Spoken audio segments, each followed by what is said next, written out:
Hello， 大家好，欢迎收看米塔世界。今天我们会从熊本乘坐渡轮前往长崎县的岛原市。由于我们从住宿的民宿开始今天的行程，所以我们先走到附近的巴士站三宫会议所前，坐巴士前往熊本渡轮港口，然后转搭渡轮前往岛原市。途中，这辆巴士会停在熊本站前，所以就算住在旅馆还是其他地方，都可以一并来到熊本站转搭哦。米塔世界，我们首先坐了41分钟左右的巴士，抵达熊本渡轮港口。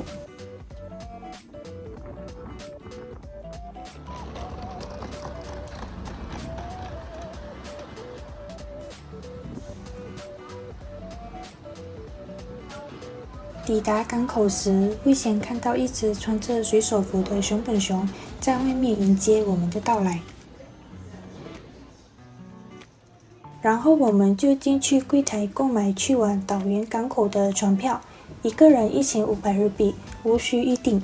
买好船票后，我们就等待渡轮的到来。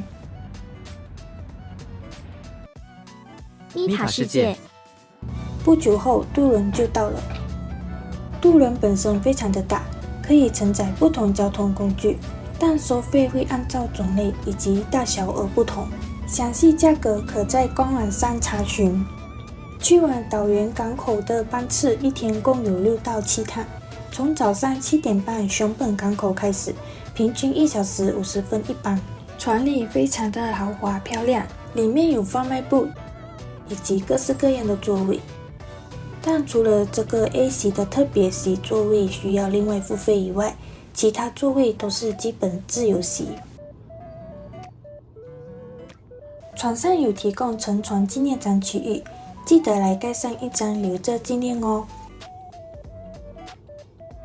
在船上有一个小型的展望台，在这里除了可以遥望天空和大海以外，也可以看到很多只的海鸥会跟着船飞翔。搭了1个小时左右，我们抵达到岛原港口了。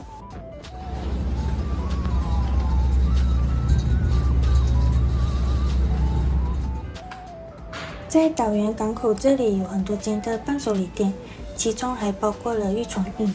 我们在柜台购买了一张玉床印，有收集玉床印的观众千万不要错过收集哦。这里也是购买从岛原去往熊本船票的地方哦。之后我们就从岛原港口走了大概7分钟到岛原港站，然后坐了13分钟的电车到林丘公园体育馆站。米塔世界，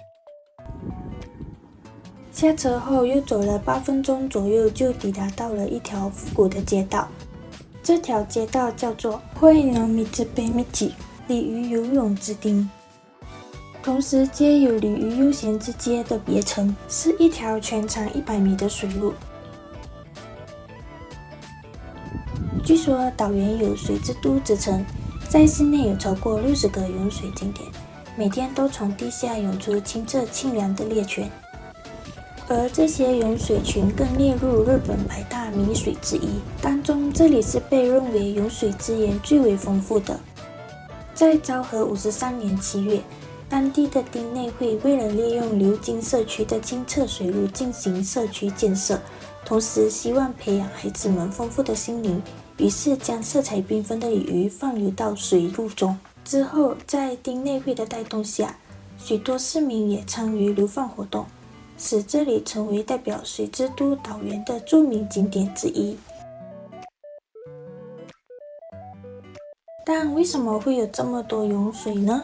其实这些涌水群的成因与当时的火山活动有很大的关联，也是一场悲惨的事件。在西元1792年，岛原由于云仙火山爆发，引起一连串后续的地震、山崩与海啸等重大天灾，使得当时邻近的熊本县也受到波及，前后造成15000人死亡，是日本史上死伤最惨重的火山灾害事件。但因灾害使得地壳变动，才形成了岛原涌水群的原因。米塔世界，我们逛好鲤鱼游泳之町后，我们走了8分钟左右，来到了这个住宅区的地方。在这间家的墙壁都有3个洞，这3个洞不时会有3颗可爱的头从这里出来，因而成为不少游客慕名而来的打卡景点。它们就是岛原3柴犬。3只柴犬的名字分别是小太郎、豆太郎和福太郎。可爱的小豆探头是源自于它们的主人发现，它们经常在阳台窥探外面的风景，于是，在搬新居时特地将外墙开洞口，满足它们的好奇心。不过，想见到他们3兄弟一起钻洞探头也是要讲运气。我们就都没看到他们从洞口探头，他们都在屋子里。不知道是不是因为冬天的关系，所以都待在家里取暖。希望下次有机会再来到原岛时，可以一次过看见他们从洞口探头出来。今天的影片就到这里，感谢大家的观看。